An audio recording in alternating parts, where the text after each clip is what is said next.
The Sportscast, November 12th, 2021. If you haven't yet, please subscribe in all our channels, YouTube, Twitch.tv, Apple Podcast. And if you're listening on Apple Podcast, please leave a rating and a review. It will help us out tremendously. We're also on online digital radio. You can visit us on thesportscast.net and also on Twitter, thesportscast1. Check out our app, The Sportscast for iOS. Last night was a shocker. I had a feeling Week 9 was a pretty shocking weekend. I thought that it will spill over to Thursday night, and it did. The Dolphins beat the Ravens 22-10. And joining us from Minnesota, it just snowed in Minnesota, Aaron Bernstein. Welcome back. Thanks for having me. Yeah, definitely another shocker. I was not expecting that one. I like the upset picks, but that was one of those that I went on Tuesday, and my upset pick is Washington beating Tampa Bay. And I mean that'll be the upset of the week, I think, because yeah, I mean it will be revenge from last year's playoffs. Yeah, I didn't see this one coming.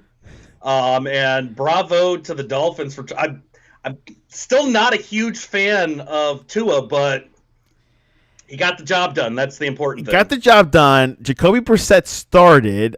He got injured. Had a knee injury. Tua came in with a fractured finger, but still played and won the game. This game obviously was on Thursday night. I always thought, for Thursday nights is probably the best time for any upsets, but it happened. The Dolphins defense was blitzing Jackson every play, it felt like. But that's the key. The two teams, in my opinion, that have shown weakness are the Chiefs and the Ravens. If you shut down Jackson, they got nothing. They don't have a great running game, and we know that because their main stars are all injured, and they're left with the two people they picked up that haven't played in a bit. And it's the same with the Chiefs. You take out Mahomes, they got nothing. And Jackson is the key. If you shut his running game down, he's an average passer. Like, I get he can throw, but he's average. He's like, I don't want to say he's a Kirk Cousins average, but they're kind of the same. The only difference is Jackson can run the ball. Cousins cannot. Otherwise they probably are on the same level passing wise as a passing quarterback. But Jackson's got the feet. If you take his feet out and eliminate that running game, it's very easy to take out the Ravens. No matter what. And I think teams are starting to notice that. Yeah, I think definitely Flores had a plan. It worked out well. 238 yards from Jackson, 1 touchdown, 1 interception, which I think led to a touchdown by the Dolphins. Brissett, 156, Tua, 158. How did you think Tua looked last night? He looked good. I was nervous, though, because he's still injured, and I'm just like, what do you do if he gets injured, re-injured, or injures further? I'm like, you just lost your starter that you replaced, and then if Tua goes down again, like, you can't risk, like, I get it, but that brought back memories of RG3 coming off a knee injury and just getting put back in the playoffs, whether he wanted to or not. It scares me because I'm just like, I know as fans, we've seen what happens when you're still injured and you go back in because you just don't have the options. But he looked good. He looked great. But that back of the mind thing, he's like, you're still injured, man. And if he gets injured again, if it worsens or something else happens, what do you do? Do you think he's still playing for his career? Of course, he does have a grace period now that they did not get Deshaun Watson. Does he have to prove it in the next couple of weeks? I don't think he's playing for career, no, but I mean, I think he's playing for a spot on that team because if they don't, we don't know, like, who knows what's in free agency at the end of the season. But depending on where the Dolphins place in the draft, they could easily go after somebody else or trade up, trade down. I mean, it just depends. I think he's playing to maintain a spot on the team because there was already plenty of talk that they were going to trade him if they could have gotten the Watson deal done. Tua was out of there. And he already lost the job once. He had to earn that job anyways over Fitzpatrick. And then if Brissett had stayed healthy, hadn't gotten injured, I don't see Tua coming back. I think he would have stayed he would have lost the job and stayed a backup for the remainder of the season unless something happened. We do know, which wouldn't have been a bad thing. I wasn't a big fan of them replacing Fitzpatrick with Tua in the first place. I thought that was a dumb move. We do know that, but I thought drafting him when they did, I don't think he should have been drafted as high as he was either. But that's just me. Yeah, big mistakes in front office from the Dolphins. Of course, we know that Deshaun Watson wants to go to Miami. Of course, he needs to settle with those cases. He has till March, I believe, to get that thing settled. Yeah, and if he clears up by then, I would not be surprised there, and he goes to Miami. I wouldn't either, but part of me is just like, he's got all of these. Watson's got these issues, these off the field issues, and he wants to go to Miami.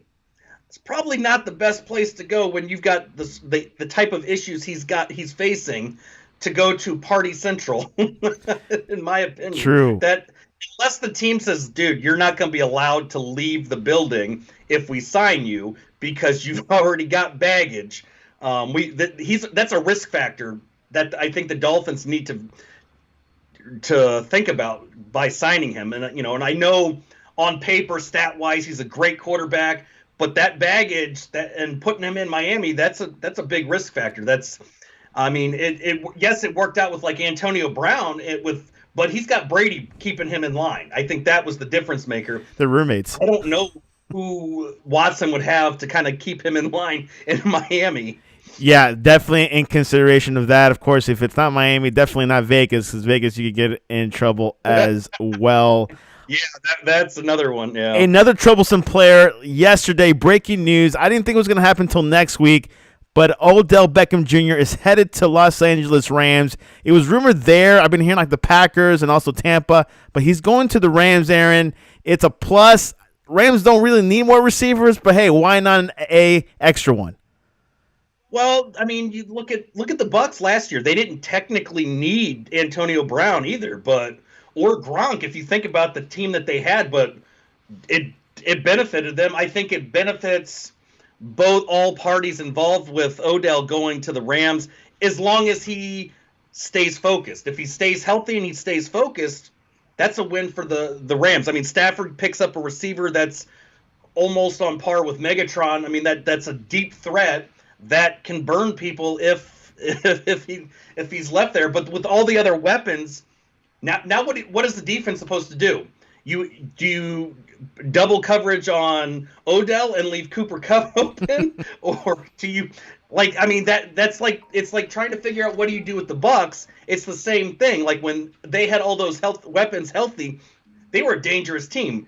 I say that this guarantees the Rams go to the Super Bowl? I don't know, but this is a very strong possibility. We'll see the Rams and the Bucs in the championship. It does move the needle forward for them. Does this remind you of the 2000 Rams when they had Isaac Bruce, Torrey Holt, and Hakeem? They were stacked then, and they had Kurt Warner. I mean, that was a stacked team. Plus Marshall Faulk, say the least. Yeah, the Rams wanted him anyways. They were going to go after him. They were trying to get him from the Giants when he was still with the Giants, and he ended up going. But they didn't have to give up anything to pick him up this time, and they kind of snuck in there. That was kind of like a stealth signing, if I've ever seen one, because I don't recall. Nobody knew that's where he was going to end up. It just all of a sudden I looked at the news, and then like my phone alerts me breaking news. Odell signs with the Rams. And I was like, I didn't even know there was talking about that going on. Because the strongest rumor was the Packers, and I heard he was 50-50 with the Packers and Rams, and then he decided to go to the Rams. Right. And Rodgers would have loved that. I mean, if he came back, that would have. I would have said the same thing. The Packers would have bumped up to Super Bowl contender. I don't know if they would get past the Bucs, but the Rams have a very good chance of making it to the Super Bowl this year. And I know at the beginning of the season, my money was on the Bucs going all the way, repeating. But I don't know because I wasn't sure how is Stafford going to do. I thought we had to wait and see who was going to be the winner of the Jared Goff Matthew Stafford trade. We obviously know who won that one. And Stafford just looks like he's in his. This is like watching when Brett Favre went to the Vikings his first season, and that he had the best season of his career with the Vikings. It's no different. Stafford's having one of the best seasons of his career, on par. I could see him getting MVP at the rate he's going. The Rams, at least with the Rams, at least either MVP or he's going to be definitely in the running, because I think Brady's got a shot at getting the MVP as well. But Stafford just looks comfortable. He's got weapons all around him. He's got protection. Yes, they did lose, but it was an off game. I mean, who does, the Bills lost, and now the Ravens lost, but, you know.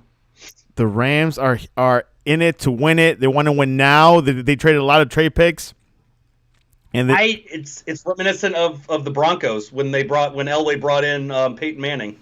Very, very similar stories. Because they weren't looking long term with Peyton. They were in it. They wanted a Super Bowl then and worry about things later. And that's exactly what it looks like the Rams are doing. Except they've got, I mean, you know, there's a difference in age difference with Stafford versus when Peyton was with the Rams.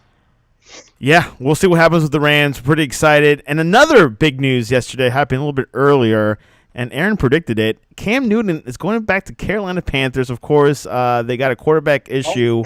Sam Darnold is injured. So not saying they were in desperation, but they got Cam Newton back. I didn't think that would happen. I don't think Matt Rule liked them, but it did happen. Aaron, your thoughts? I've been calling it because if any team was going to sign, I mean, we know there's a ton of teams that needed a quarterback, and Cam was still sitting there, raring to go. I think my money had been, you know, a lot of people, you know, he'll end up in Washington. No, Rivera had already said that from the get-go he was never going to sign Newton. So, you know, the obvious, you know, there was Miami. He could have gone to the Jets because the Jets obviously needed a quarterback. The Dolphins needed some help, but he'd spend his whole time with the Panthers, and, you know, it didn't surprise me in the least. I'm hoping, since he's mobile, he's a little bit more mobile than Sam Darnold. With the weak offensive line that they have, it should help, because if the pocket collapses, at least he can get out of there more so than Darnold could. And Darnold, you know, he's a good kid, but his problem was he was already a battered quarterback coming from the Jets because they had no line. And it was the same thing in Carolina. And I feel bad for him because he had two teams that couldn't protect him. And obviously the Jets have the same issue because they lost, one or two quarterbacks already because of the same thing, not being able to protect him. I'm hoping that's the benefit with Cam Newton is he can run still somewhat. He's got more mobility than Darnold, so I think he will do a little bit better.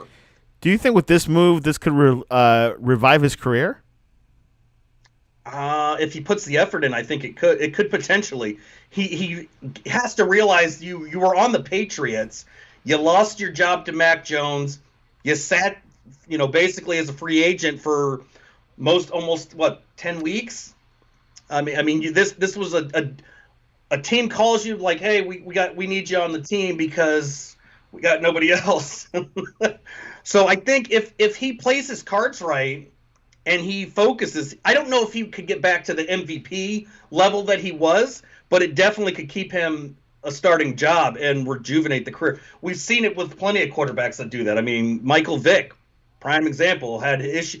Great quarterback when he came into the league, had issues, did his thing off the afterwards, came back to the Eagles and ended up getting a starting job. I could see, I mean, it's not the same concept with Newton, but I could see him, if he does it the right way and he doesn't get injured, that's the other key, is he's got to stay healthy. That's the thing. And he does have injuries. And people have said that he hasn't looked good since he had COVID last year. Yeah. So and I don't want to judge it.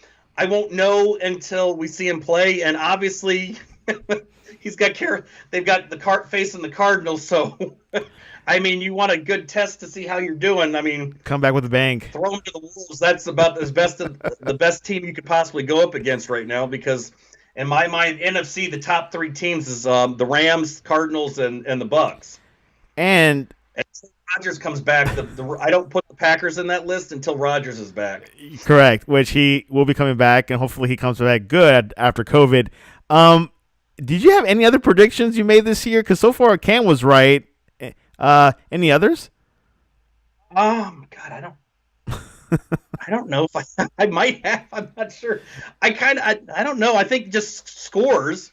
Scores wise, all I know that Washington is going to beat the Bucs this weekend. That's the biggest game. Well, if the rate that we've been going with upsets, and I mean the last 2 weeks we had Buffalo. Who would have seen Buffalo lose 9-6? I didn't predict that. I didn't see that coming. I didn't really think the Dolphins had a shot at beating the Ravens, but so who? Anything is possible. I mean, Washington's got a defense. They've got the talent. It's a matter of. My thing with Washington is I just don't know, are they sticking with Heineke or are they going to hand the reins back over to Fitzpatrick when he's back? He's finally back. I don't. When is he coming back? You think? I don't know. I haven't heard. I know at one point it was week 10. That's this week. But I haven't heard they're going to start him if he's coming back yet. But I don't. At this point, I don't even know. Is it even worth bringing him? Putting him as a backup, I could see, because I don't know if I would want to throw him right back in after he's been out for almost an entire season. Well, I mean, this was a long injury. He's already up there in age as it is. He's a brittle old man. He's just got an arm and a beard, and that ain't enough to with the history of the Washington's line doesn't do the greatest job at protecting. They have gotten better. They still got a ways to go, and what I want out of Washington is that defense to step it up, because that ain't the same defense that we saw last year, and that's my biggest issue. But if they show up to playing the Bucs, they still have a shot at beating them. They gotta pull a Saints, run the team through their defense. Anyways, are you ready for Week 10 NFL predictions? I am. I will probably get most of these wrong because we just never know with the way the last couple of weeks have been going. Let's go at it. All right, first game, the Saints at Tennessee Titans. Tennessee had an impressive win last weekend with no Derrick Henry. Can they do it again in Tennessee? I think so.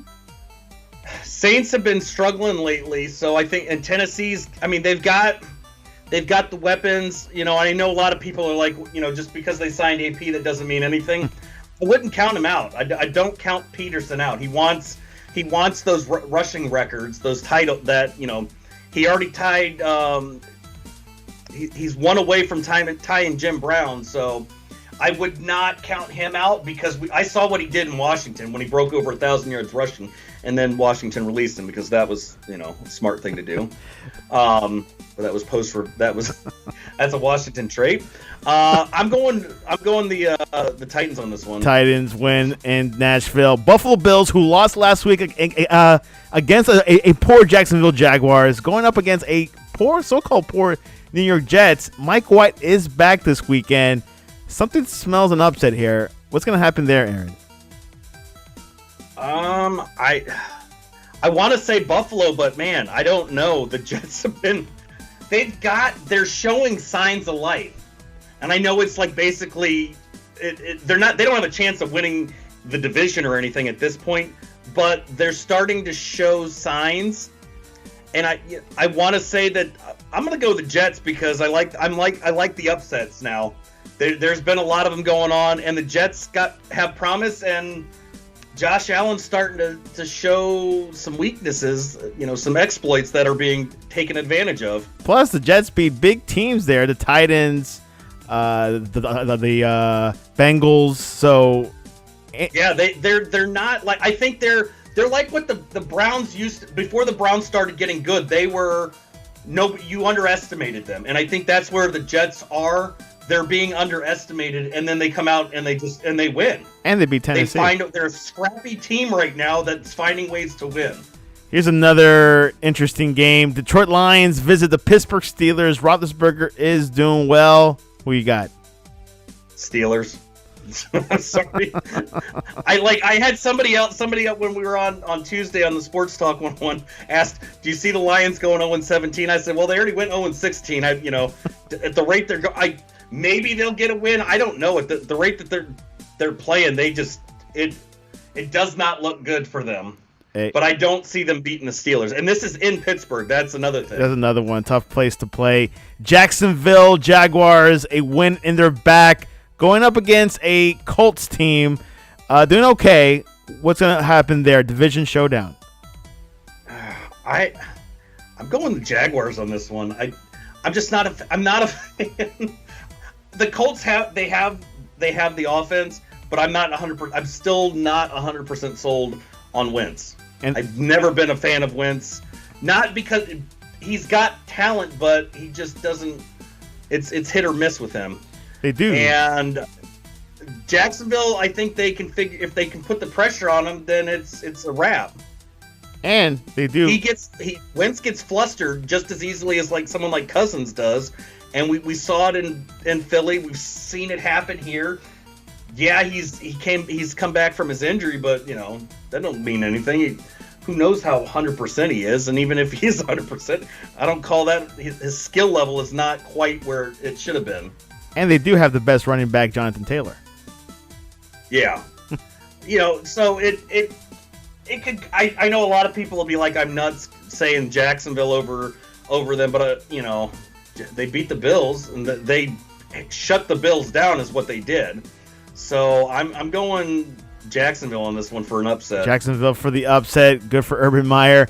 Tampa Bay at Washington. Aaron says an upset. About a couple minutes to go. Are you sticking with your decision? I'm sticking with an upset. I know it's probably not going to come to fruition, but I'm also a big fan of Brady. He's coming back. I think Gronk's back. Antonio Brown is not coming back. Gronk is not coming back. It's beneficial right now. Okay, so they still have. That could help Washington. Weapons. They still got offensive weapons regardless, even without Gronk and Brown. Chris Godwin is in a game-time decision to play too. Yeah. So, but if Godwin's out, Brady makes everybody around him better. We've seen that. We saw that for 20 years in New England.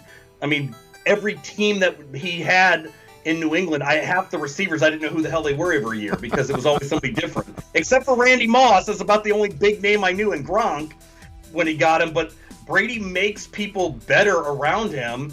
So I could see, I want to say they're going to probably pull this off, but I'm still rooting for Washington regardless because that's my team. And if the defense shows up, they're going to put pressure on him.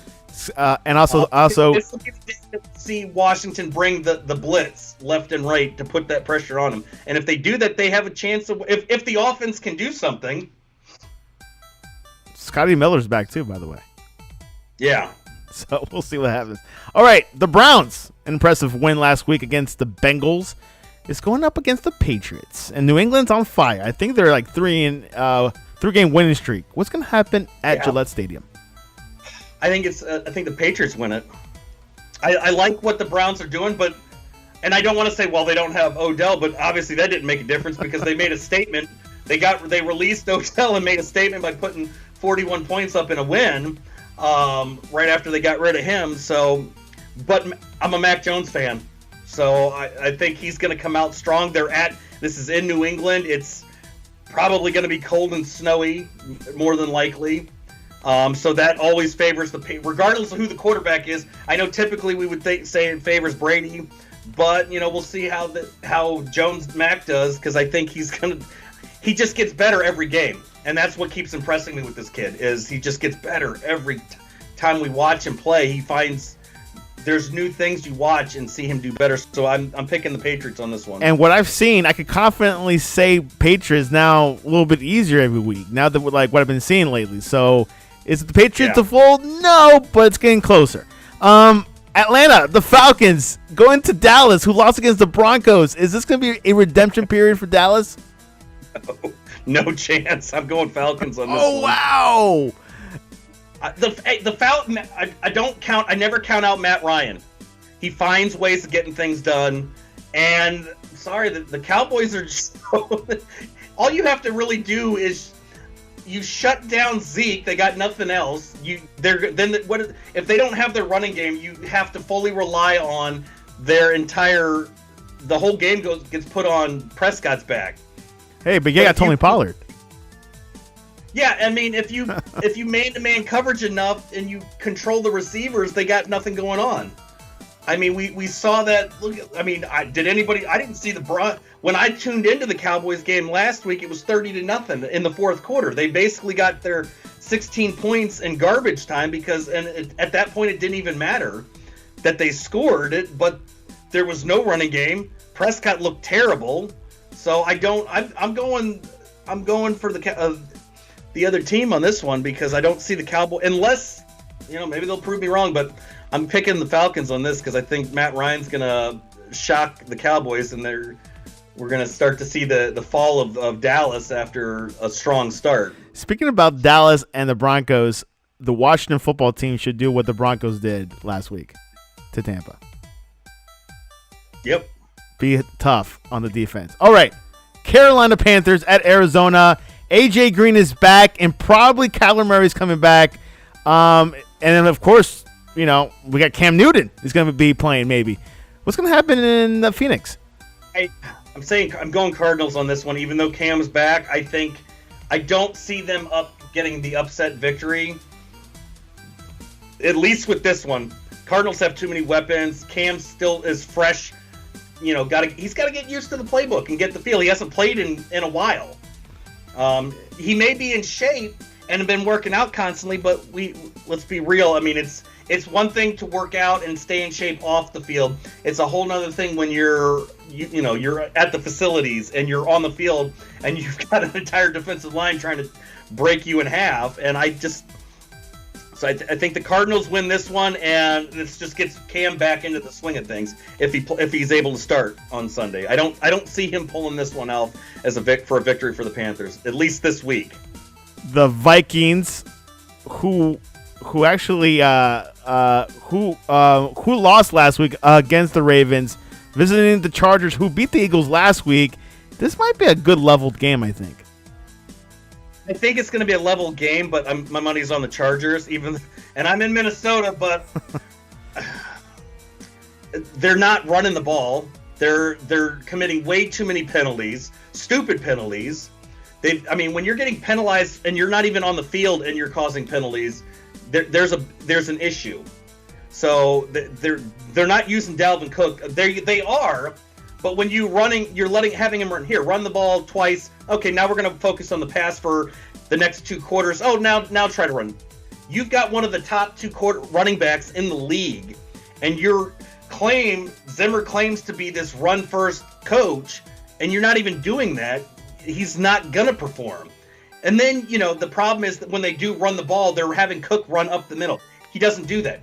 When he runs the daylight, he is a much better running back running towards daylight out to the sides than he is running up. He's not a power back, and he has the power, but not to go straight up the middle like they've been using him. And then your other problem is Cousins. That, every team knows if you put enough pressure on him, he's going to fall apart.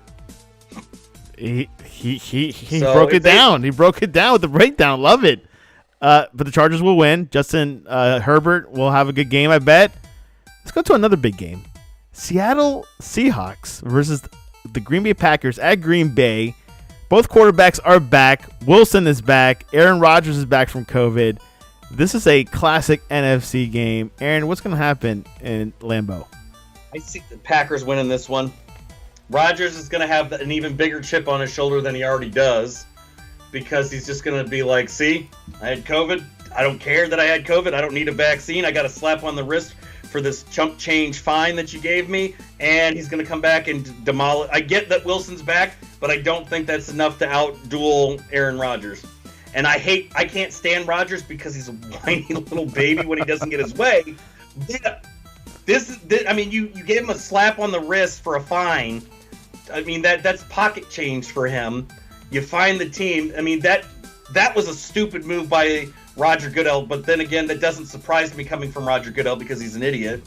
But you basically set the standard that nobody has to follow the COVID rules in the NFL now, because all that's going to happen is you can't suspend anybody, because the minute you suspend the next person, all they have to be like is, well, you didn't suspend Rodgers, so why are you suspending me?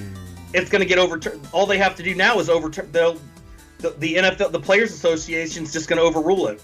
in a heartbeat. That's an easy one, and that's all because of the way that this ended. But I think Rodgers has that. We know he has a chip on his shoulder. He's had it ever since he was drafted into the league because he didn't get to play for San Francisco. So I think he's going to use that to his advantage, and it's going to be I don't want to say it's going to be a blowout, but it's not going to be a pretty game for the Seahawks. It's going to be probably one of the better games after Tampa Bay and Washington. That'd definitely be a good game. Eagles is going to visit the Denver Broncos, who are hot. They also won the game after Von Miller got traded. Is Denver going to continue this winning streak? I think they've got a chance at winning this one as well. Bridgewater's on fire. He's getting better, and he's getting back into that groove that he was in when he was with Minnesota before the pre-injury. He didn't have that comfortability that he has here. He didn't have that in Carolina, and he didn't have the weapons either. But he's comfortable. He's getting comfortable at the helm of that team, and I think that's what they needed. They've needed a quarterback that has that comfort, that can move. I mean, obviously he can move. I'm always scared when he moves because, you come off a gruesome knee injury. You never want to see your quarterback running around still, but I think they're going to win this one as well. I think so too. Denver Broncos looking good. Defense still good. Bridgewater, as he was saying, is regaining that starter role, that impressive role. Anyways, Sunday Night Football, this is going to be a good one. The Chiefs at the Raiders.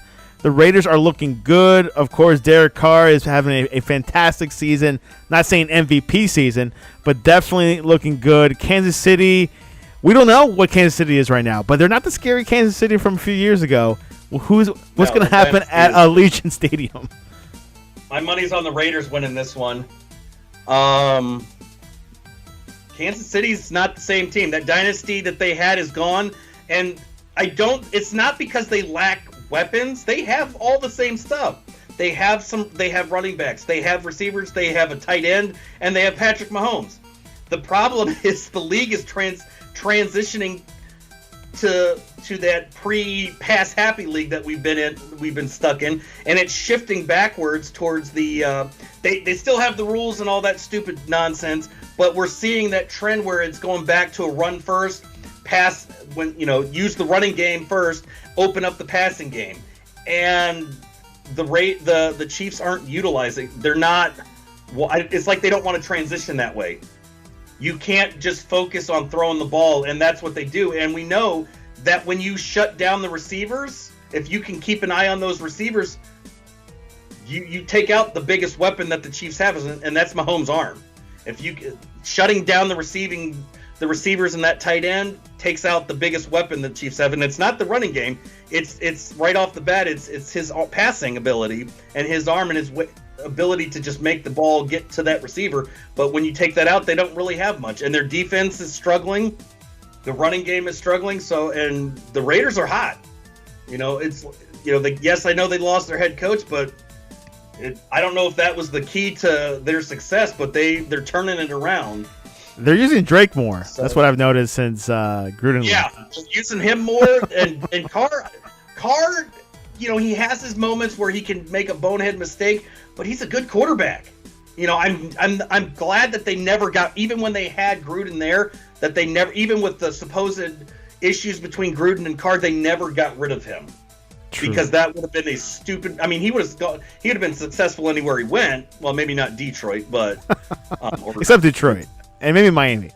But yeah, I think the Chiefs have been figured out, and we're starting to see that. Unless they can figure out how to get the running game going first to open up that passing game, I don't see them winning this. Well, there you have it. Those are the picks. Now, with that game, will the Raiders solidify they're the best team in the AFC West? Man, that's a tough. I mean, right now I almost say that if they take out the Chiefs, the AFC is such a weak conference right now, all across the board, that I would almost put the Raiders at the top.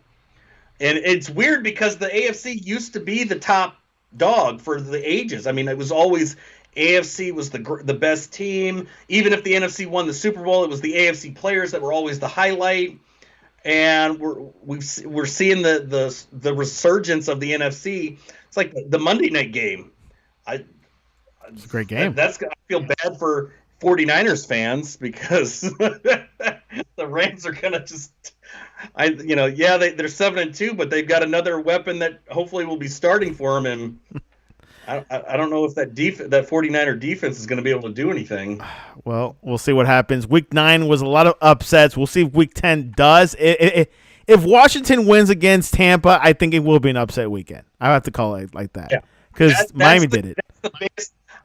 Out of all of the teams that are playing for Week 10, Washington has got. If Washington pulls off a win, that by far is going to be the biggest upset. I don't know if there's another one that I would consider a bigger upset than that, because I don't know anybody that would think that Washington would be able to beat Brady and the Bucs. The last time that Brady was in Washington, he was a New England Patriot, and they won 56-6. Wow! So massive margin. And I watched that game. That was like watching somebody play Madden, because it was disgusting. They only got a touchdown and missed the extra point. Maybe their kicking will be better this week. They did sign a new kicker again, because they had to get rid of Blewett because he blew the kicks his first outing. I don't know why they got rid of their main kicker they had, but no, it'll be a fun weekend, I think, of football again. Definitely another good weekend. NFL full of surprises, full of upsets, celebration, redemption. We'll see what happens. Poll question of the day, Aaron. What is your favorite chicken soup? Options are chicken noodle, tortilla chicken soup, or chicken and rice, or other. I like the chicken tortilla. That's one of my favorites too, by the way. Chicken noodle, tortilla, and chicken rice soup are tied for 33%. Wow. So it is a war out there at the Twitter poll. Go ahead on twitter.com/thesportscast1. Vote for your favorite chicken soup. It's the best time, especially in Minnesota, where it's really cold. It's a perfect time for soup, right? Snow on the ground. It's November. It's beginning of November, and we've already got snow on the ground. It's terrible. You can't ask for more. Aaron, what is the best way to reach you? And tell us about your show. You guys can reach me, VetCloud Gaming, on YouTube, Facebook Gaming, Twitch, Twitter. It's all Instagram. I don't use Instagram that often, but it's all VetCloud Gaming. You guys I'm on streaming stuff on YouTube and Twitch and Facebook Gaming Monday through Friday. I'm on a new show on Rock's channel for those that are into the gaming stuff on Friday nights. I'll tweet that out. And Tuesday nights, you will find me on the Sportscast at Sports Talk 101, where we just kind of touch base on all of the games of the week. And then I just give my thoughts, and I have my co-host Ray, the gaming cyborg, who is also with me, and he gives his highlights and his thoughts. He's a 49ers fan. I'm a Washington fan. So you got two NFC fans in the house talking football for an hour. It's good stuff. Oh, it's a blast. I have fun with you guys. Feels like I'm like talking to someone at a sports bar. But anyways, you can reach us at the Sportscast1 on Twitter or thesportscast.net. We'll be live tweeting this Sunday. A lot of games going on, and looking forward to the weekend. It's going to be a good one. Thanksgiving games. Washington doesn't play on Thanksgiving all the time, right? No, I think the NFL, Roger Goodell might need to change that and drop Detroit and put it back Washington in there, because I don't know how many more times Detroit should be allowed to lose on Thanksgiving Day games. And I saw that Vic was back finally talking football. I caught his show as well. Yeah, he's back. He was a little bit down with the Giants, but now he's back up after well, did they beat the Raiders? No, they didn't beat they beat the Raiders? I think. Did they win? I did it in New York, I believe. Let me double check on that, but I think that was let's see, where's the Giants schedule? I got 23. So I knew he was going to be back. He was all full of his giddy self talking Giants football. 23-16 Giants. I think I don't know if they're turning the tide. Maybe we'll see when they play the Buccaneers next week, because they have a bye week this week. So I don't think the Bucs can lose 2 in a row. No, I don't see the Bucs losing to Danny. Well, Aaron, it was a pleasure. Stay warm. All right. Let's see.